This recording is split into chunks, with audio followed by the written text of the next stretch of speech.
பேச்சு எழுத்தையும் இந்த மூமெண்ட்ல இருந்து வெளில எடுத்துட்டோம் அப்படின்னா நத்திங். பேராண்மை படத்துல வர டயலாக் மாதிரி தான், இந்த சாக் பீஸ்ல இருந்து உழைப்ப கழிச்சிட்டீங்களா ஒண்ணுமே இல்லை அப்படிங்கிற சொல்ற மாதிரி. பூரா வந்து திராவிட நாடு பட்டதாரிகளை உருவாக்குனுச்சோ இல்லையோ, பகுத்தறிவாளர்களை அது உருவாக்குனுச்சு.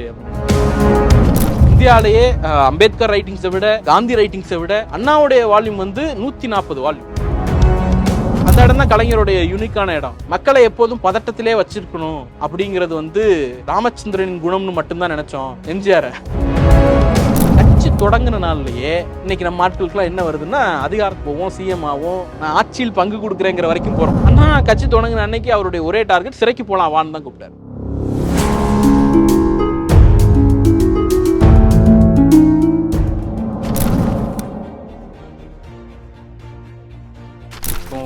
திராவிட முன்னேற்ற கழகத்தினுடைய இளைஞரணிக்கும் இளம் தலைவர் அவர்களுக்கும் நன்றி. யூஸ்வலா திமுகல இங்க நிறைய பேர் கட்சியில நேரடியான உறுப்பினர்களா இருப்பீங்க, அணிகள்ல இருந்து வந்திருப்பீங்க. இளைஞரணி இல்லாத வேற அணில இருந்து வந்திருக்கீங்களா? இந்த மாதிரி திமுகல எத்தனை அணி இருக்கு அப்படின்னா நல்லா தெரியும். 23 அணி வச்சிருக்கிறோம். ஒரு 11 குழு இருக்கு, சட்டத்திட்ட குழு, செய்தி தொடர்பு குழு, இந்த மாதிரி ஒரு 11 குழு, 23 அணி பேரண்ட் பாடி இல்லாம. அதுல ஒரு முக்கியமான குழு வந்து வெளியீட்டு பிரிவு அப்படின்னுட்டு ஒரு பிரிவு உண்டு திமுக. இப்ப எப்படி ஐடிவிங்க இருக்கிறாங்க, மாணவர் அணி இருக்கிறாங்க, இலக்கிய அணி இருக்கிறாங்களோ அந்த மாதிரி வெளியீட்டு பிரிவு அப்படின்ட்டு ஒரு பிரிவு திமுகல உண்டு. அந்த வெளியீட்டு பிரிவினுடைய பிரதானமான ஒர்க் என்ன அப்படின்னா, திராவிட இயக்கம் பத்தி திமுகவுக்கு எதிரான அவதூறுகளை அடித்து நொறுக்கிற மாதிரி, திமுகவுக்கு தேவையான டாக்குமெண்ட்ஸ் இதெல்லாம் வெளியிடுறது தான் அந்த வெளியீட்டு பிரிவினுடைய அடிப்படை. இளைஞரணி பெரும்பாலும் களப்பணி இந்த மாதிரி விஷயத்துல தான் பெருசா கான்சென்ட்ரேட் பண்ணுவாங்க. அப்படிங்கிறத தாண்டி இன்னைக்கு வெளியீட்டு பிரிவு பண்ண வேண்டிய வேலையும் சேர்த்து இளைஞரணியே பண்ணிட்டு இருக்கிறாங்க. அதில் ரொம்ப குறிப்பாக ஒரு வெளியீட்டு பிரிவு மொத்தமாக செய்ய வேண்டிய வேலையை வந்து முத்தமிழறிஞர் பதிப்பகம் செய்துட்டு இருக்கு அப்படிங்கிறது முதலால அவங்களுக்கு முதல்ல ஒரு வாழ்த்துக்களையும் நன்றியையும் நாம் தெரிவிக்க வேண்டியிருக்கு. சமீபத்தில் வந்து உடன்பிறப்பேங்கிற தொடரில் பொன்னமராவதி அப்படிங்கிற ஒரு ஒன்றியம், நம்ம புதுக்கோட்டை மாவட்டத்தில் இருக்கக்கூடிய ஒரு ஒன்றியம் பொன்னமராவதி அப்படின்ட்டு, ஆலவயல் சுப்பையான்னு ஒரு ஸ்டால்வர்ட், அவர் எம்எல்ஏவாக இருந்தவர், திமுகவினுடைய ஒன்றிய பொறுப்பாளராக இருந்தார். அன்னைக்கு நம்ம இளைஞரனுடைய சமூக ஊடக பயிற்சி பாசறை வந்து அந்த பொன்னமராவதி ஒன்றியத்தில் வச்சிருந்தோம். அதே நாளில் உடன்பிறப்பேங்கிற தொடரில் வந்து பொன்னமராவதி ஒன்றியத்தினுடைய முன்னாள் செயலாளர் பற்றி ஒரு கடிதம் வந்தது. அவங்களுக்கு ரொம்ப மகிழ்ச்சி. ஆக்சுவலி அவங்க பகுதியிலிருந்து ஒருத்தரை இயக்கத்தோட முன்னோடி அப்படின்னு ரெப்ரசென்ட் பண்ணி முரசொலியில ஒரு ஃபுல் பேஜ் வருது. அவங்களுக்கே தெரியாத பல செய்திகள் அதில் இருக்கு. அந்த ஊர்க்காரங்க, அவருடைய கான்டெம்பரரி, அவர் காலத்தில் பழகினவங்க, அவங்களுக்கே தெரியாத விஷயங்கள்லாம் இந்த கட்டுரையில் இருக்கு அப்படிங்கிறத இம்ப்ரெஸ் ஆகி அவங்க என்ன பண்றாங்கன்னா, ஊரோட மத்தியில் ஒரு 20க்கு 20 பேனர், ஃபுல் சைஸ் பேனர் எடுத்து அந்த ஆர்டிக்கல் வைக்கிறாங்க. நீங்க அதெல்லாம் கேள்விப்பட்டிருக்கலாம். ஒரு 50ல 50ஸ்ல 60ஸ்ல 70ஸ்ல எழுதப்படுறது, எழுத்து, இந்த மாதிரி வரக்கூடிய கட்டுரைகள் இதெல்லாம் பொலிட்டிக்கல் சேஞ்சஸ் ஏற்படுத்துனுச்சு, அரசியல் மாற்றங்களை ஏற்படுத்துனுச்சு அப்படின்ட்டு ஒரு 40 வருஷத்துக்கு முன்னாடி கதை சொல்றது உண்டு. இன்னைக்கு அந்த மாதிரிலாம் இருக்கிறதுக்கு வாய்ப்பு இல்லை அப்படின்னு நம்ம பொதுவா இன்னைக்கு என்ன சொல்லுவீங்க, ஒரு கட்டுரை எவ்வளவு பெரிய இம்பாக்ட் ஏற்படுத்தும், ஒரு கட்டுரை எவ்வளவு பெரிய அட்ராக்ஷன் ஏற்படுத்தும், ஒரு ஒன்றியத்திலிருந்து அதை வந்து பேனர் வச்சு ஊரு பூரா பரப்புற வேலையை பண்ணுவாங்க அப்படின்னு சொன்னா யாரும் நம்ப மாட்டாங்க. ஆனால் இன்னைக்கும் எழுத்துக்கு அந்த வலிமை இருக்கு. என்ன சப்ஜெக்ட் எடுக்கிறோம், திமுக அப்படிங்கிற கட்சி வளர்ந்ததுக்கு 2 அடிப்படை தான். ஒண்ணு பேச்சு, எழுத்து. இது ரெண்டுத்தையும் நீங்க கழிச்சிட்டீங்கன்னா பேராண்மை படத்துல வர டயலாக் மாதிரி தான், இந்த சாக் பீஸ்ல இருந்து உழைப்ப கழிச்சிட்டீங்களா ஒண்ணுமே இல்லை அப்படிங்கிற சொல்ற மாதிரி பேச்சையும் எழுத்தையும் இந்த மூமெண்ட்ல இருந்து வெளில எடுத்துட்டோம் அப்படின்னா நத்திங். இவ்வளவு பெரிய விக்டரியோ இவ்வளவு பெரிய சோசியல் சேஞ்சோ எதுவுமே நடந்திருக்காது. திமுகல வந்து செலியன் ஒரு எம்பி இருந்தார், அவர் நம்ம நாவலருடைய தம்பி. அவர் வந்து திமுக அண்ணா பத்தி எழுதுறாரு. அண்ணா பத்தி என்ன எழுதுறாருன்னா, அண்ணாவுடைய 100ஆண்டு விழா குறித்து ஒரு கடிதம். அண்ணா யார் அப்படின்னு கேட்கிறாங்க. உடன்பிறப்புகளின் தலைவர். எந்த உடன்பிறப்புகளின் அப்படின்னு இன்னொரு கேள்வி கேட்கும்போது அவர் என்ன சொல்றாருன்னா, வெட்ட வெளியில் கொட்டும் மலையில கையில காசு இல்லாம மனசுல மாசு இல்லாம நின்ன லட்சக்கணக்கான உடன்பிறப்புகளின் தலைவன் அப்படின்னு சொல்றாரு. ஆப்போசிட்ல நின்னது பூரா பண்ணையாளர்கள், பஸ் முதலாளிகள், இவங்க ஆலை முதலாளிகள், இவங்கெல்லாம் ஒரு பக்கம். இந்த பக்கம் பூரா சாமானிய மனிதர்கள். அவங்களுக்கு வந்து படிச்சிருப்பாங்க, அவ்வளவுதான், பிஏ படிச்சிருப்பாங்க, எம்ஏ படிச்சிருப்பாங்க. கட்சிக்கு பேரே பிஏக்கள் கட்சி, எம்ஏக்கள் கட்சி அப்படிங்கிறது தான். அதை தாண்டி குமாஸ்தாவா இருப்பாங்க, பியூனா இருப்பாங்க, கிளர்க்கா இருப்பாங்க, பால் கடை வச்சிருப்பாங்க, சலூன் கடை வச்சிருப்பாங்க, டீ கடை வச்சிருப்பாங்க. இதுதான் அதிகபட்ச தொழில். இப்படி இருக்கிறவங்க வந்து அந்த ரிபல் மூவ்மெண்ட் எடுத்துட்டு போறாங்க அப்படிங்கிறதுக்கு 2 விஷயம் தான். அண்ணாவோட எழுத்து, கலைஞரோட எழுத்து, திராவிட இயக்கம் எழுதி எழுதி எழுதி எழுதி அவ்வளோ பெரிய சோசியல் சேஞ்சஸ் வந்து உண்டு பண்றாங்க. நீங்க உள்ள போய் பாத்தீங்கன்னா உங்களுக்கு தெரியும், தேனி சீருடையாள்னு ஒரு ரைட்டர் இருக்காரு. அவர் வந்து தன்னுடைய லைஃப் ஹிஸ்டரியை வந்து நிறங்களின் உலகம் அப்படின்ட்டு ஒரு புக்கா எழுதுறாரு. ஏன் அந்த நிறங்களின் உலகம் டைட்டில் வைக்கிறாருன்னா, அவர் கண்ணு தெரியாது. தேனி, அவர் சொந்த ஒரு தேனி, இன்னும் உயிரோட இருக்கிறாரு. தாமு எஸ் அக்கால நல்லா ஆக்டிவா இருக்கக்கூடிய ஒருத்தர். அவர் தன்னுடைய பால்ய காலத்தை பத்தி, தன்னுடைய குழந்தை பருவத்தை பத்தி அந்த புத்தகத்தில் எழுதுறாரு. என்ன எழுதுறாருன்னா, கண்ணு தெரியாதவங்க, காது கேட்காதவங்க பள்ளிக்கூடத்துல தான் என்ன சேர்த்திருந்தாங்க. சென்னையில் அந்த ஸ்கூல் இருந்தது. அப்ப இந்திய எதிர்ப்பு போராட்டம் பெருசா இருந்தது. இப்போ இந்திய எதிர்ப்பு போராட்டம் பெருசா இருந்தப்போ எங்க வாத்தியார், அதாவது தமிழ் வாத்தியார், டெய்லி காலையில முரசொலி பேப்பரையும் நம் நாடு பேப்பரையும் உறக்க வாசிப்பாரு. எங்க எல்லாரையும் கூப்பிட்டு அசம்பிளியில் உட்கார வைக்கிற மாதிரி எல்லாரையும் உட்கார வச்சுட்டு நம் நாடு பேப்பரை வாசிப்பாரு, முரசொலி பேப்பரை வாசிப்பாரு. அதுல வந்து எங்களுக்கு ஒரு கூஸ்பமா இருக்கும். ஒரு கண்ணு தெரியாத குழந்தைகள், ரொம்ப ஏழ்மையில இருக்கிற குழந்தைங்க, அந்த குழந்தைங்கள ஒரு பள்ளிக்கூடத்துல வந்து வெறும் முரசொலியுடைய கட்டுரையும் நம் நாடோட கட்டுரையும் அதுல இருக்கிற டைட்டிலும் மொழிப்போருக்காக தன்னால ஏதாவது பண்ணி ஆகணும், நான் ஏதாவது பண்ணி ஆகணும், நான் ஏதாவது கான்ட்ரிபியூட் பண்ணி ஆகணும்னு ஒரு புஷ் இருக்குல்ல, அந்த அழுத்தத்தை வந்து கலைஞருடைய எழுத்துக்கள் தான் கொடுத்துச்சு. இன்னொன்று, அந்த மாதிரி கலைஞருடைய எழுத்துக்கள், திராவிட இயக்கத்தினுடைய இதழ்களுடைய எழுத்துக்கள் எல்லாம் உணர்வுபூர்வமான எழுத்துக்களாக இருந்தது. அது வெறும் டேட்டா மட்டும் இல்லாமல் அது எப்படி பர்சனலாக போய் கனெக்ட் ஆனிச்சு அப்படிங்கிற விஷயம் இருக்குது. இன்னொன்று, இது அறிவு இயக்கம்னு சொல்கிறதும் கூட சும்மா ஏதோ ரேண்டமாக சொல்கிறது கிடையாது. அண்ணா எல்லாத்தையும் எழுதுறாரு. எல்லா கிரேக்க புரட்சி பற்றி எழுதுறாரு, எமிலி ஜோலா பற்றி எழுதுறாரு, ரத்தம் பொங்கிய 20 ஆண்டுகள்னு டைட்டில் வச்சு எழுதுறாரு. எல்லாத்தையும் எழுதிட்டு கடைசியாக முடிக்கும் போது எப்படி எழுதுறாருன்னா, இதெல்லாம் உனக்கு தெரியாதா தம்பி அப்படின்னு எழுதுறாரு. நீ யோசிச்சு பாருங்க, ஒரு கிராமத்துல டீ கடை வச்சிருக்க ஒருத்தன்ட்ட வந்து அண்ணா, ஒரு பெரிய பிரில்லியன்ட்டோட ஐக்கானா இருக்க ஒருத்தர் கிரேக்க வரலாறை எழுதி முடிச்சுட்டு அந்த கடிதத்தோட கடைசி வரி இதெல்லாம் உனக்கு தெரியாதா தம்பி அப்படின்னு கேட்டா அவன் எம்பவர்டா ஃபீல் பண்ணுவான். அவன் வந்து தன்னை ஒரு அறிவாளிங்கிற ஃபீலை வந்து ஒவ்வொரு இண்டிவிஜுவலுக்கும் கொண்டு போய் கொடுத்த பத்திரிகைகள் திராவிட இயக்கத்தோட பத்திரிகை. ஈரோடு தமிழன் தான் சொல்லுவாரு, ஊர் பூரா வந்து திராவிட நாடு பட்டதாரிகளை உருவாக்குனுச்சோ இல்லையோ, பகுத்தறிவாளர்களை அது உருவாக்குனுச்சு அப்படின்ட்டு. எந்த இயக்கத்தோட இதழ்களுக்கும் இல்லாத சிறப்பு வந்து திராவிட இயக்கத்தோட இதழ்களுக்கு உண்டு. ஏன்னா இதழ்கள் எழுதப்படுவதே படிக்கிறதுக்கு தான் எழுதுவாங்க. இப்போ 100 பேப்பர் விற்கிதுன்னா 100 பேர் படிக்கணும் அப்படிங்கிறதுக்காக தான் எழுதுவாங்க. ஆனால் திராவிட இயக்க இதழ்கள் மட்டும்தான் படிக்க சொல்லி கேட்கறதுக்காக எழுதப்பட்டது. ஒரு ஊருக்கு ஒரு பேப்பர் போகுதுன்னா அந்த ஊரே படிச்சிடும். 2 பேருக்கு படிக்க தெரிஞ்சுதான் போகிறோம், அந்த செய்தி வந்து அந்த ஊர் பூரா போயிடும். அப்போ அதனால தான் என்ன பண்ணுறாங்கன்னா, ஒரு பக்கம் இயக்கம் நடத்திக்கிட்டே, ஒரு பக்கம் பேப்பர் நடத்திக்கிட்டே, இன்னொரு பக்கம் படிப்பகம் நடத்துகிறாங்க. அந்த படிப்பகங்கள்லாம் அவங்களுடைய பிரதான வேலையே ஒருத்தனுக்கு படிக்க தெரிஞ்சிருந்தா போகிறோம், அந்த ஊர் பூரா அதை வந்து வாசிச்சு உறக்க கூவி இது பண்ணிடுறாங்க. இந்த மாதிரி படிப்பகங்களும் இதழ்களும் சேர்ந்து வேலை பார்த்துருக்கு. இதனுடைய அடுத்து எந்த அளவுக்கு இதோட இம்பாக்ட் இருக்கு அப்படின்னா, இன்னமும் இருக்கிறாரு சிலப்பதிகாரத்துக்கு உரை எழுதின ஆசிரியர். அவர் சமீபத்தில் அவரை சந்திக்கும் போது அவர் என்ன ஒரு விஷயம் சொல்றாருன்னா, நாங்கள்லாம் வந்து இலக்கண வகுப்பு எடுப்போம். இந்த இலக்கண வகுப்பு எடுக்கணும்னா ஒரு திருவல்லிக்கேணியில் ஒரு கிளை செயலாளர் இருந்தார். அவருடைய தொழில் என்னன்னா, இது சலூன் கடை வச்சிருந்தாரு. அந்த சலூன் கடையில் போய் நாங்கள் இலக்கண வகுப்பு எடுப்போம். டைம் வந்து 3 to 4, சாயந்தரம் 3 to 4. இவர் போர்டு போடுவாராம், உள்ளே வகுப்பு நடந்து கொண்டிருக்கிறது, யாரும் வர வேண்டாம்னு போர்டு போடுவாராம். அவருக்கு தொழில், வாய்ப்பு, சாப்பாடு எல்லாமே அதுதான். ஆனால் உள்ள ஒரு 10 பேர் படிச்சுட்டு இருக்கான், அதனால நீ யாரும் வராத உள்ளன்னு உள்ளே வர வேண்டாம்னு போர்டு போடுவாராம். வருடக்கணக்காக அந்த மாதிரி இலக்கண வகுப்பு எமர்ஜென்சி வரைக்கும் நடந்தது. அந்த மாதிரி ஒவ்வொரு சின்ன சின்ன ஊர்களில் மூமெண்ட்டு, படிப்பகங்கள் இதெல்லாம் கிரியேட் பண்ணி எழுதப்பட்ட விஷயங்களை மக்கள்கிட்ட போய் கடத்துறாங்க. அண்ணா எந்த அளவுக்கு எழுதியிருக்காருன்னா, அவருடைய வாழ்க்கை ரொம்ப 60 ஆண்டுகள் தான். 37 எடுத்தீங்கன்னா அவருடைய அந்த மாஸ்கோ மாப் பரேட்னு ஒரு கடிதம் எழுதுறாரு. அது அநேகமாக 37 அந்த காலகட்டம்னு வச்சுக்கோங்களேன். அதுலேருந்து எடுத்தீங்கன்னா கூட 30 வருஷம். இந்த 30 வருஷத்தில் அவர் எழுதின மொத்தத்தையும் 140 வால்யூமாக தொகுத்து வச்சிருக்காரு. இப்போ இந்தியாவிலேயே அம்பேத்கர் ரைட்டிங்ஸை விட, காந்தி ரைட்டிங்ஸை விட அது 2 தான் பெரிய வால்யூம் கவர்மெண்ட்டே பப்ளிஷ் பண்ணது. அண்ணாவுடைய வால்யூம் வந்து 140 வால்யூம். எல்லாமே வந்து நீங்கள் நம்ப முடியாத அளவுக்காக இருக்கு. அவருடைய கேன்சர் வந்ததே அவர் தம்பிகளுக்கு தான் முதல்ல பேசுகிறார். இன்றைக்கி ஒரு நோய் வந்துருச்சு அப்படின்னா அதை நம்ம வந்து வெளியில் பேசுகிறதுக்கு தயங்குவோம், வெளில சொல்கிறதுக்கு பயப்படுவோம், அது பொலிட்டிக்கலாக இம்பாக்ட் ஏற்படுத்துன்னு சொல்லுவோம். அவர் என்ன எழுதுறாருன்னா, எனக்கு கேன்சர், அதுவும் நீங்கள் இன்றைக்கி கேன்சருங்கிறதே ஒரு பெரிய விஷயம். ஒரு 50 years பேக் கேன்சருங்கிறது எவ்வளோ பெரிய பயம் கொடுக்கக்கூடியது ஒன்றாக இருந்திருக்கும்.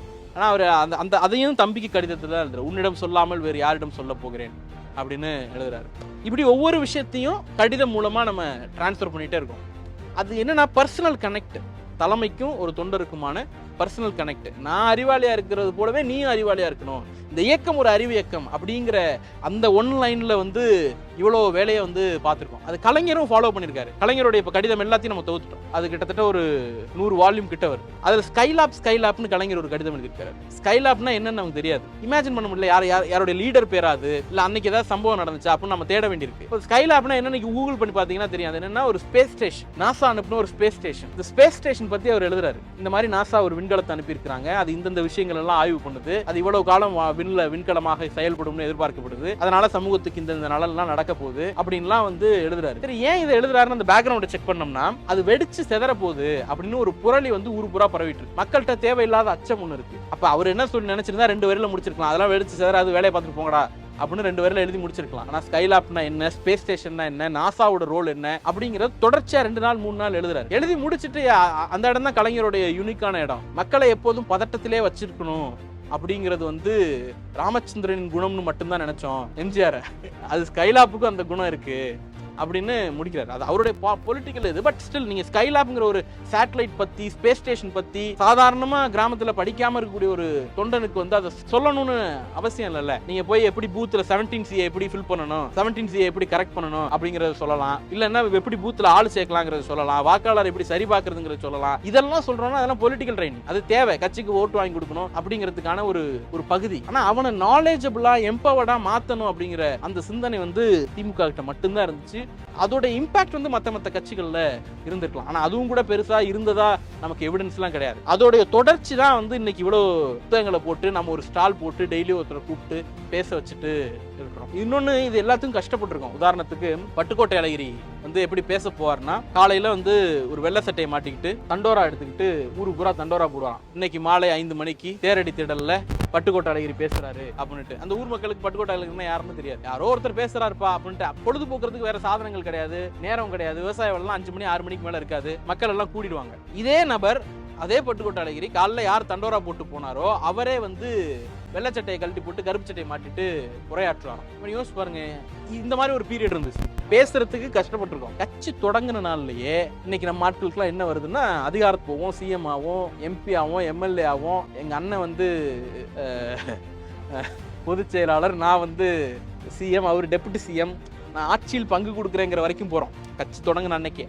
ஆனா அண்ணா கட்சி தொடங்கின அன்னைக்கு அவருடைய ஒரே டார்கெட் சிறைக்கு போலாம் வான்னு தான் கூப்பிட்டாரு. அப்ப அதை எதை சொல்லி கூப்பிடுறாருன்னா, கருத்துரிமையை காப்பாற்றுறதுக்காக தான், வேற எதுவும் கிடையாது. கருத்துரிமையை காப்பாற்றுறதுக்காக சிறைக்கு போவோம் வாங்க அப்படின்னு கூப்பிடுறாரு. சுவரெழுத்து சுப்பையா கதை கேள்விப்பட்டிருப்பீங்க.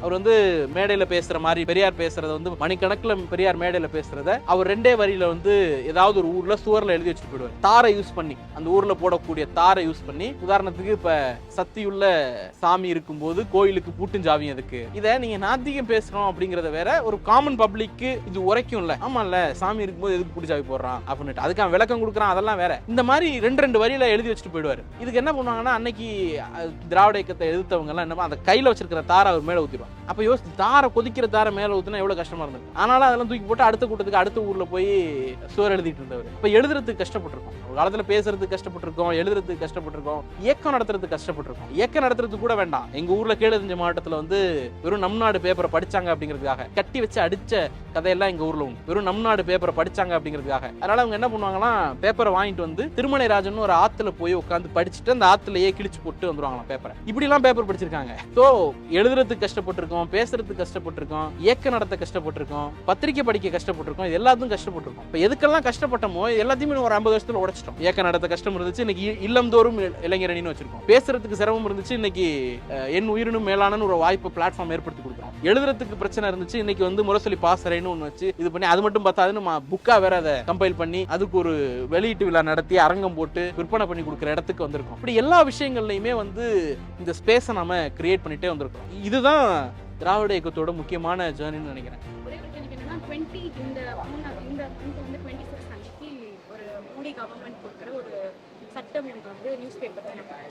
என்ன சொல்றாங்கன்னா, நான் வந்து ஃபர்ஸ்ட் நான் வந்து நம்மளோட ரேஸ் பேக் பண்ணி ஹிஸ்டரியை சொல்லியிருக்கேன். தலைவர் கலைஞர் அவர்கள் வந்து நம்ம பிள்ளைங்க எல்லாமே வந்து படிக்கிறாங்க, 10th ஸ்டாண்டர்ட் பாஸ் பண்ணிட்டாங்க அப்படின்னா அந்த குடும்பத்தில் அந்த பிள்ளை ஃபர்ஸ்ட் ஜென்ரேஷனாக இருக்கும், 10th வரைக்கும் படித்து மேலே வருது. அப்படி இருக்கும் போது தலைவர் கலைஞர் என்ன சொன்னார்னா, நம்ம பிள்ளைங்கள்லாம் படித்த பெற்றோர்களை பார்த்து வளர்றது கிடையாது. இது தோழர் பதிவதனி அவங்களும் பேசினாங்க ஒரு கூட்டத்தில். நம்ம பிள்ளைங்க எல்லாருமே வந்து படிச்ச பெற்றோர்களை பார்த்து வளர்றது இல்லை. 2 அப்பாவும் டாக்டர், 2 அப்பா அம்மாவும் டாக்டர், அம்மா அப்பா 2 பேருமே ப்ரொஃபஸர் அப்படிங்கிற பெற்றோர்களை பார்த்து வளர்றது. அதனால தலைவர் கலைஞர் அவர்கள் வந்து அப்படி வளர்ந்த அந்த குழந்தைகளுக்கும் ஒரு 15-14 வயசுல தான் நான் டாக்டர் ஆகணும், நான் இன்ஜினியர் ஆகணும் அப்படின்னு தோணும். ஆனா அதுக்காக தான் வந்து தலைவர் கலைஞர் 9ஆம் வகுப்பு வரை கட்டாய பாஸ் பண்ணுவாரு. இப்போ நான் இது அப்படியே பார்த்தீங்கன்னா 26 அன்னைக்கு என்ன நியூஸ் படிச்சேன்னா, 5th நம்ம பிள்ளைங்க ஃபெயில் ஆயிட்டாங்க அப்படின்னா அவங்க ஒரு வருஷம் திருப்பி படிக்கணுமா, அதுக்கப்புறம் பாஸ் பண்ணாதான் அவங்க 6th ஸ்டாண்டர்ட் போக முடியுமா. அதே மாதிரி 8th ஸ்டாண்டர்ட் நம்ம பிள்ளைங்க ஃபெயில் ஆனாங்கன்னா திருப்பி அவங்க படிச்சாதான் 9th வரைக்கும் போக முடியுமா. இப்படி நம்மளை வந்து படிக்காம அடிமைத்துவம் மீண்டும் தொடங்கி விட்டதா அப்படிங்கிற கேள்வி எனக்குள்ள இருக்கு. இப்ப நீட் வந்து கன்கரண்ட் டெஸ்ட்ல போனதுனாலதான் நம்ம கைமீறி போனதால நம்ம அதை இன்னும் எதிர்த்துட்டு இருக்கோம். இப்ப இது வந்து தமிழ்நாட்டுல எப்படி நம்ம எதிர்கொள்ள போறோம்? இல்ல அடிப்படையில இன்னைக்கு தான் இந்த ரைட்ஸை பறிக்கிறாங்க, எஜுகேஷனுக்கு எதிரான நடவடிக்கை எடுக்கிறாங்க அப்படிங்கிறதே நம்ம ஏற்றுக்க முடியாது. இன்னைக்கு நாம வந்து கல்விக் கொள்கையை எதிர்க்கிறோம் அப்படிங்கிறப்போ வந்து அவங்க என்ன சொல்றாங்கன்னா, நீங்க மோடி கொண்டு வரதுனால எதிர்க்கிறீங்க அப்படிங்கிறாங்க. நேஷனல் எஜுகேஷன் பாலிசி அப்படிங்கிறத நம்ம ஏன் எதிர்க்கிறோம்னா, நீங்க மோடி கொண்டு வந்தா எதிர்க்கிறீங்க, அதனால அது மோடி மீதான வெறுப்பு அப்படின்னு அதை ப்ரொஜெக்ட் பண்ண பாக்குறாங்க. ஆக்சுவலா கிடையாது.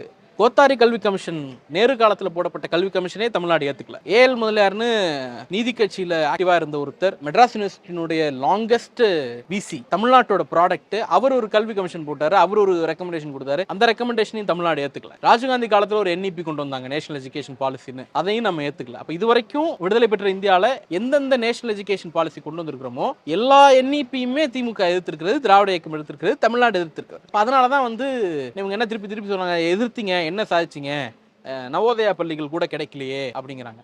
80 நவோதயா பள்ளிகள் இருக்கக்கூடிய உத்தரப்பிரதேசத்தை விட ஒரு நவோதயா பள்ளிகள் கூட இல்லாத தமிழ்நாடு கல்வியினுடைய தரத்துல உயர்ந்த இடத்துல தான் இருக்கு. இப்போ நீங்க இந்த கம்பேரிசன் வச்சோம்னா நிக்க முடியாது. இல்லை இன்னொன்று, கல்வி தரம் இல்லை அப்படிங்கிறது வந்து ஒரு குவான்டிடேட்டிவ். அதை நீங்க வந்து எஸ் நோ கேள்வி கேட்டீங்கன்னா ஒன்று எஸ்ஸா இருக்கணும் இல்லை நோவா இருக்கணும். ஆனால் தரம்ங்கிறதெல்லாம் அப்படி கிடையாது. அது ஒவ்வொருத்தர் பார்வையிலையும் மாறுபடும். இப்போ என்னுடைய பார்வையில வந்து இந்த புத்தகத்தை வாசிக்க முடிஞ்சுட்டா தரம். இப்போ வந்து ஒரு சங்கியை கூப்பிட்டு கேட்டீங்கன்னா இந்த புத்தகத்தை எழுத தெரிஞ்சவன் தான் தரமானவன் அப்படி. அது ஒவ்வொருத்தருடைய பார்வையும் மாறுபடும். பெரியார் வந்து தரம், தகுதி இதெல்லாம் மோசடின்னு சொன்னார். இப்போ அந்த லெகசில இருந்து பார்த்தோம்னா திராவிட இயக்கம் தரம்ங்கிற வார்த்தையில எல்லாம் நம்ம வந்து உடன்படுறதே கிடையாது. அப்போ நம்மளுடைய டார்கெட் பூரா வந்து ஒரு எல்லா ப்ராடக்ட்ஸையும், இங்க தமிழ்நாட்டில் பிறக்கக்கூடிய எல்லா குழந்தைகளையும் ஒரு கிராஜுவேட் ஆக்கிட்டுங்கிற டார்கெட்டை நோக்கி தான் நம்ம போயிட்டு இருக்கோம். அது குவாலிட்டியா, இவங்க சொல்ற சோ கால்டு குவாலிட்டி இருக்கா இல்லையா அப்படிங்கிறதெல்லாம் நமக்கு பேச்சே கிடையாது, அது தேவையும் கிடையாது. ஏன்னா இவங்க என்ன சொல்றாங்க, 5ஆம் வகுப்பு படிக்கணுமா, என்ன குழந்தை படிக்கணுமா, ஃபெயில் ஆயிடுச்சு அப்படின்னா 2 மாசம் டைம் கொடுப்பாங்கன்னா அந்த 2 மாசத்துல கவர் பண்ணி திருப்பி எழுதணுமா, திருப்பி ஃபெயில் ஆயிடுச்சுன்னா 5ஆவதுலேயே உட்காரணுமா. கிராமப்புறங்கள்ல எந்த ஒரு பையனும் திரும்பி வந்து 5th ஸ்டாண்டர்ட்ல உட்கார மாட்டான், வெளில போயிடும். இதில் உட்கார்ந்தா கூட 8th உட்கார மாட்டான், டெஃபினட்டா வெளில போயிடும். இப்போ இந்த சிஸ்டம் இருக்குல்ல, உனக்கு வந்து எழுத படிக்க தெரியல, உனக்கு தகுதி இல்லை, ஸோ வெளில போயிடு, மறைமுகமா அதுதான் தகுதி இல்லை வெளில போயிடுன்னு சொல்றதை இவங்க குவாலிட்டின்னு சொல்றாங்க. நாம என்ன சொல்றோம், பரவாயில்லப்பா 5th ஃபெயில் ஆயிட்டியா, உனக்கு அதுக்கேற்ற ஸ்கில் இல்லையா, பரவாயில்ல நீ 6th போ, அங்க கத்துக்கோ, இன்னொரு சான்ஸ் இல்ல 7th போ, அங்க கத்துக்கோ, 8th போ கத்துக்கோ, 9th போ கத்துக்கோ, அப்படி புஷ் பண்ணி கொண்டு போறோம். இந்த 9ஆம் வகுப்புக்குள்ளே அவன் வந்து தகுதியை வளர்த்துக்கிறான். அதனால தான் 10th பாஸ் பண்ண முடியும். நாட் 10th பாஸ் பண்றதுக்கு வாய்ப்பு இல்லைல்ல. நம்ம 8th வரைக்கும் தான் ஆல் பாஸ் போடுறோம், 9th போடுறோம்னு வச்சுங்க, 9th கூட போடுறோம்னு வச்சுங்க. 10th பப்ளிக் எக்ஸாம், 10th நீங்க எங்க போய் ஆல் பாஸ் போட போறீங்க? அதே தான் 12th 10th முடிச்சா கூட 12th வந்து இது பண்ணிட்டு போறாங்கல்ல. இல்ல நீங்க 10th பாஸ் போட்டுறீங்க, 12th பாஸ் போட்டுறீங்க அப்படின்னே ஒரு இமேஜினேஷனுக்கு வச்சுப்போம். உயர்கல்விக்கு வரமாட்டான்ல, வந்து வரக்கூடிய அவுட்கம் இருக்குல்ல, அது தமிழ்நாட்டில் தான் அதிகமாக இருக்கு. ஒரு பீரியட்ல வந்து பண்ணை ஆட்கள், கூலிகள் இவங்களெல்லாம் ரங்கூனுக்கு அனுப்பிட்டு இருந்த ஒரு சயாம், பர்மா, ரங்கூன் இந்த மாதிரி பகுதிகளுக்கு வெறும் கூலி ஆட்கள் அனுப்பிட்டு இருந்தோம் தமிழ்நாட்டில இருந்து. இன்னைக்கு வந்து அண்ணா யூனிவர்சிட்டியில இருந்து ஒரு டேட்டா இருக்கு, 2018 வந்த டேட்டா. என்ன சொல்லுது அப்படின்னா, யூஎஸ்ல இருக்கக்கூடிய இந்த H1B விசா அப்படிங்கிறது, இந்த H1B விசா எந்த யூனிவர்சிட்டியில இருந்து அதிகமா வாங்குறாங்க அப்படிங்கிறது ஒரு கணக்கு இருக்கு. H1B விசாங்கிறது professional visa, not labour visa. இந்த ப்ரொஃபஷனல் விசா எந்த காலேஜ்ல படிக்கிற அல்லது எந்த யூனிவர்சிட்டியில படிக்கிற குழந்தைங்க அதிகமா வாங்குறாங்க அப்படின்னு எடுத்துட்டோம்னா, முதல்ல இருக்கிறது அண்ணா யூனிவர்சிட்டி வேர்ல்ட்லே. அந்த யூனிவர்சிட்டில இருந்து போறவங்க தான் வந்து அதிகமான எண்ணிக்கையில வாங்குறாங்க. இது EPW ரிசர்ச், வேணா நீங்க சர்ச் பண்ணி பாருங்க. ஐஐடி விட அதிகம். ஐஐடிலாம் 20வது இடத்துல தான் இருக்காங்க, IIM 17வது இடத்துல இருக்காங்க. ரெண்டாவது ஒரு மிச்சிகன் யூனிவர்சிட்டி, ஆஸ்திரேலியன் யூனிவர்சிட்டி. இந்த லிஸ்ட்ல 3வது இருக்கிறது மெட்ராஸ் யூனிவர்சிட்டி. 5வது இருக்கிறது, இது கூட பரவாயில்ல, ஒரு சிட்டி பேஸ்ட் யூனிவர்சிட்டி. 5வது இடத்துல மதுரை காமராஜர். 6வது இடத்துல பாரதியார் 11வது இடத்துல பாரதிதாசன். அப்போ ஒரு டாப் 10 யூனிவர்சிட்டிஸ் வேர்ல்டு வைட் நீங்கள் எடுத்தீங்க அப்படின்னா ப்ரொஃபஷனல் விசாஸ் வாங்குறவங்க அதில் 5 பேர் 5 யூனிவர்சிட்டி வந்து தமிழ்நாட்டில் இருந்தது.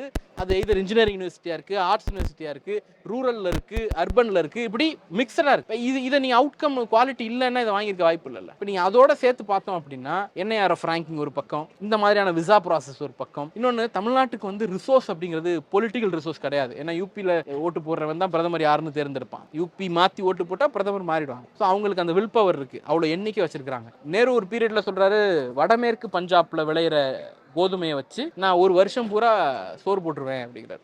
வடமேற்கு பஞ்சாப்ங்கிற ஒரு ரீஜனில் ஒரு போகத்தில் விளையிறத வச்சு நான் ஒரு வருஷம் பூரா இந்தியா முழுக்க சோறு போட்டுருவேன்னு சொல்கிறார். அவ்வளோ என்ரிச்சான ரிசோர்ஸ் இருக்கிற ஒரு பகுதி பஞ்சாப். பற்றாத ஜீவநதிகள் 5 ஓடுது. நீங்கள் அந்த மாதிரி லேண்ட் ரிசோர்ஸ் நமக்கு கிடையாது, வாட்டர் ரிசோர்ஸ் கிடையாது, பொலிட்டிக்கல் பவர் கிடையாது, எதுவுமே கிடையாது. எதுவுமே இல்லாமல் தமிழ்நாடு வந்து பீகாரோட 50-60s இருந்தது. உன்னுடைய பாவர்ட்டி டேட்டா எடுத்தீங்கன்னா நம்ம 52%, பீகார் 48%. நம்மளை விட பீகார் பாவர்ட்டியில் கம்மி, ஏழ்மையில் கம்மி. இன்னைக்கு நம்ம 2%, பீகார் 35%. இந்த டிராஸ்டிக் சேஞ்ச் இருக்குல்ல, இது எந்த ரிசோர்ஸும் இல்லாமல் நம்ம உருவாக்கியிருக்கோம்னா நாலேஜ் மட்டும்தான். இங்கே இருக்கிற ஒவ்வொரு குழந்தையும் கல்வியால் எம்பவர் பண்ணியிருக்கோம். நீங்கள் அந்த பேக்ரவுண்ட்லேருந்து பார்த்தீங்கன்னா இது குவாலிட்டி இல்லைன்னா வேற எது குவாலிட்டி அப்படின்னு தான் நம்ம கேட்க வேண்டியிருக்கு. குவாலிட்டி இல்லைன்னு சொல்கிறது வந்து அது ஒரு பார்ப்பனிய மனநிலை. இன்னொன்று, அவங்க நிதி கொடுக்க மாட்டாங்க அப்படின்னா நிதி வந்து நெருக்கடினால போய் நம்ம வந்து இதை கொடுங்கலாம் கேட்கறது கிடையாது. தமிழ்நாடு நூன்மில் டாக்குமெண்ட்னு ஒன்று இருக்குது, 65ல் வந்த டாக்குமெண்ட். காமராஜர் என்ன பண்ணுறாரு, போய் முதல்ல உணவு திட்டத்தை தொடங்குனது நீதி கட்சி. நீங்கள் வேணால் போய் பார்க்கலாம். அந்த 1000 விளக்கு மெட்ரோ இருக்கு இல்லையா, 1000 விளக்கு மெட்ரோக்கு பக்கத்தில் மாடல் பள்ளி சாலைன்னு ஒரு ஸ்கூல் இருக்கும், ரோடு இருக்கும், மாடல் பள்ளி சாலைன்னு. அங்கே வந்து மஸ்குலர் டிஸ்ட்ரஃபின்னு ஒரு, இப்போ நெப்போலியனுடைய பையனுக்கு ஒரு ஒரு மாற்றுத்திறன் இருக்கு இல்லையா, அந்த திறன் குறைபாடு கொண்ட குழந்தைகளுக்கு, மாற்றுத்திறன் கொண்ட குழந்தைகளுக்கு, அவங்க வீல் சேரில் தான் வருவாங்க, அந்த குழந்தைகளுக்குன்னு கார்பரேஷன் ஒரு எக்ஸ்க்ளூசிவான ஸ்கூல் நடத்துகிறோம். அந்த ஸ்கூலில் தான் முதல் அப்போ அந்த ஸ்கூல் வந்து மஸ்குலர் டிஸ்ட்ரஃபி ஸ்கூல் கிடையாது. அது கலைஞரும் நம்முடைய தலைவர் உள்ளாட்சித்துறை அமைச்சராக இருந்தப்போ அது மஸ்குலர் டிஸ்ட்ரஃபிக்கான ஸ்கூலாக மாற்றினாங்க. அந்த பள்ளிக்கூடத்தில் தான் முதல்ல உணவு திட்டம் தொடங்குது 1920. அதுக்கு பிறகு காமராஜர் அதை ரீவேம் பண்ணுறாரு. எப்படி ரீவேம் பண்ணுறாருன்னா, மதிய உணவு திட்டம் அப்படிங்கிற பேரில் டெல்லியில் போய் அதுக்கு ஃபண்டு கேட்குறப்போ வந்து அவங்க சொன்னது வந்து ஸ்கூல் வந்து என்ன சமைச்சு போடுற இடமா அப்படின்ட்டு கேட்டு விரட்டி விட்டுறாங்க. இப்போ காமராஜர் பப்ளிக்கோட கான்ட்ரிபியூஷனை கேட்க போகிறாரு. ஊரில் இருக்க எவன்ட்டெலாம் காசு இருக்கோ நீ எல்லாம் கூடா சேர்ந்து போடுவோம் அப்படின்ட்டு. அப்போ வந்து அந்த 65ல் வந்த டாக்குமெண்ட்டை படிச்சிங்கன்னா படிச்சுட்டு அழுகாமல் இருக்க முடியாது, அவ்வளோ ஒரு முக்கியமான டாக்குமெண்ட். அதில் என்ன சொல்கிறாங்கன்னா, அவினாசி, திருப்பூர் மாவட்டம் அவினாசிக்கு பக்கத்தில் ஒரு ஊர். அந்த ஊரில் என்ன பண்ணியிருக்காங்க, தீப்பெட்டி, பெரிய சைஸ் தீப்பெட்டி, இப்போ வர தீப்பெட்டி கிடையாது, அப்போ அந்த பெரிய சைஸ் தீப்பெட்டி இருக்கும். அந்த தீப்பெட்டிக்குள்ளே வந்து அரிசியை போட்டு அனுப்பி விட்ருவாங்களாம் எல்லார் வீட்டிலேருந்தும். அந்த அரிசியெல்லாம் வாங்கி பொங்கி கொடுத்துருக்காங்க, வெறும் அரிசி. பெட்டி சோறு திட்டம்னு அந்த ஊருக்கு பேர் இருந்திருக்கு. வந்தவாசி பக்கத்தில் ஒரு ஊர், கைப்பிடி திட்டம்னு அந்த ஸ்கூலில் சேர்ந்த ஒரு வாத்தியார் டெய்லி ஒரு சாக்கை எடுத்துகிட்டு எல்லார் வீட்டுக்கும் போவாராம். ஒவ்வொரு பிடி அரிசி, ரொம்பலாம் கிடையாது, அந்த வீட்டில் இருக்கிறவங்க ஒரு பிடி அள்ளி போடுவாங்களாம். அந்த அரிசியை எடுத்துகிட்டு வந்து சமைச்சு போட்டு கொடுத்துருக்கோம். அப்படியெல்லாம் போட்டு தான் பிள்ளைகளை படிக்க வச்சுருக்கோம். அப்போ இங்கே ரெஃப்யூஸ் பண்ணுற அந்த 2000 கோடிங்கிறது பெரிய இஷ்யூ கிடையாது. இன்றைக்கி நம்ம ஸ்கூல் ஃபவுண்டேஷனுங்கிற பேரில் வந்து ஏகப்பட்ட கோடியை நம்ம வாங்கிட்டு இருக்கோம். இன்னும் சொல்ல போனால் 44,000 கோடி கல்விக்கு நிதி ஒதுக்கக்கூடிய தமிழ்நாட்டில் 2000 கோடிங்கிறது ஒரு பெரிய இஷ்யூ கிடையாது. ஆனாலும் ஏன் அதை கேட்குறோம்னா, அது நம்ம உரிமை. வரி வாங்குறான், எல்லா மாநிலங்களுக்கும் கொடுக்கும்போது நம்ம கொடுக்க மாட்டோம் அப்படிங்கிற அந்த உரிமையினால தான் திருப்பி கேட்குறோம், முடியாததுனால கேட்குறது இல்லை. நம்ம ஸ்கூல் ஃபவுண்டேஷன் பப்ளிக்கில் கேட்குற மாதிரி இன்னொரு ஃபவுண்டேஷனை தொடங்கி பப்ளிக் கான்ட்ரிபியூட் பண்ணுங்கன்னா ஈஸியாக பண்ணுவாங்க, கல்விக்கு தமிழ்நாடு கொட்டி கொடுக்கும். அதனால் அந்த இதெல்லாம் இல்லை.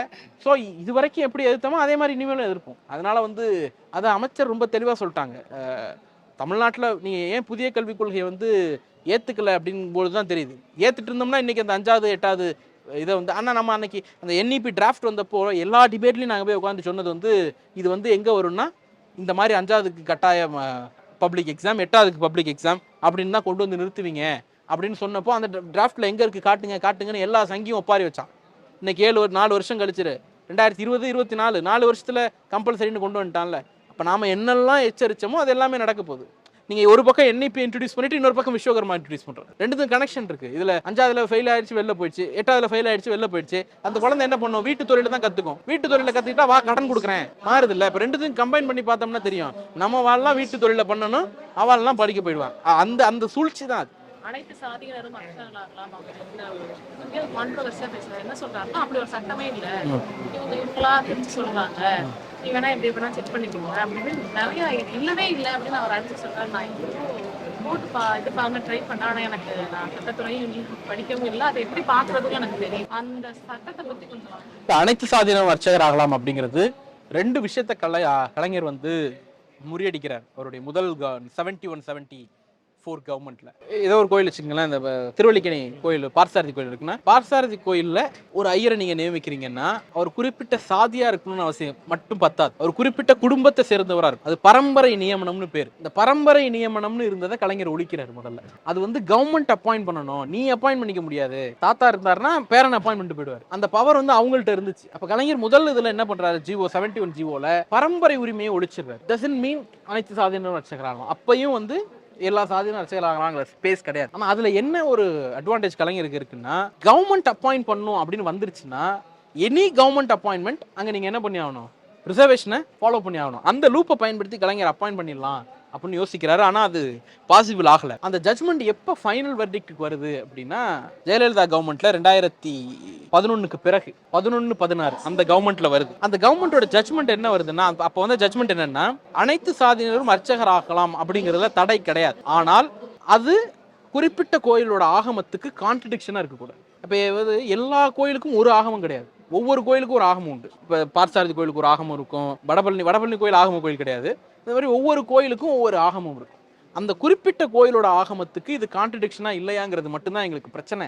ஆகமம் ஒத்துக்கிடுச்சுன்னா நீங்க போடுங்க அப்படிங்கிறான். முதல்ல ஆகமம் ஒத்துக்கிடுச்சுன்னா நீங்க போடுங்கிறதே தப்பு. ஆகமம் டிஸ்கிரிமினேட் பண்ணோம். நம்ம வந்து அரசியல் சட்டத்துல வந்து யார் ஒருவரையும் பிறப்பால் டிஸ்கிரிமினேட் பண்ணக்கூடாது அப்படின்னு ஒரு பக்கம் எழுதி வச்சுட்டு, ஆகமம் டிஸ்கிரிமினேட் பண்ணுதுன்னா நீ அதை ஒத்துக்கிட்டு தான்ப்பா ஆகணும்னு சொல்றது வந்து நியாயம் கிடையாது. ஒருவேளை கலைஞர் இருந்திருந்தா, அன்னைக்கு ஜெயலலிதா நினைச்சிருந்தா, இவங்க சொல்றாங்கல்ல இரும்பு பெண்மணி கையில ராடு வச்சிருந்தாங்க அது இதெல்லாம் சொல்றாங்கல்ல, உண்மையிலேயே அவங்களுக்கு அப்படி ஏதாவது இருந்துருந்துச்சுன்னா அவங்க என்ன பண்ணிருக்கலாம்னா, தமிழ்நாடு முழுக்க எல்லா கோயில்லையும் அப்பாயின்மெண்ட் போட்டுருக்கலாம். அப்ப நீங்க என்ன பண்ணுவீங்க, இந்த அப்பாயின்மெண்ட் எடுத்து வழக்கு போடுவீங்க. அது ஒரு வழக்கா போட முடியாது. அனைத்து சாதியினரும் அர்ச்சகராகலாம்ங்கிறது ஒரு சட்டம். இந்த சட்டத்தை எடுத்து சார் மட்டும் வழக்கு போட்டா போறோம். எத்தனை வழக்கு போட்டாலும் அது ஒரு வழக்கா தான் விசாரணை நடக்கும். நேரடியாக சுப்ரீம் கோர்ட்ல போடலாம், நேரடியாக ஹைகோர்ட்ல போடலாம். ஆனா பார்த்தசாரதி கோயில் மட்டும் ஏன் ஆகமத்துக்கு முரணா இருக்கு அப்படின்னு ஒரு வழக்கு போடணும். வடபழனி கோயில் இருக்குன்னு வச்சுக்கோங்க, ஏன் ஆகமத்துக்கு முரணா இருக்குன்னு ஒவ்வொரு கோயிலும் தனித்தனியா வழக்கு போடணும். இந்த வழக்கை குமுலேட் பண்ண முடியாது, சேர்க்க முடியாது. ஒண்ணு. ரெண்டாவது, இந்த வழக்கை நீங்க லோக்கல் செஷன்ஸ் கோர்ட்ல தான் போடணும். செஷன்ஸ் கோர்ட்ல கேஸ் முடிறதுக்கு, சிவில் கேஸ் முடிறதுக்கு எத்தனை ஆண்டுகள் ஆகும்னு நமக்கு நல்லா தெரியும். அப்ப அது வரைக்கும் அவங்க வந்து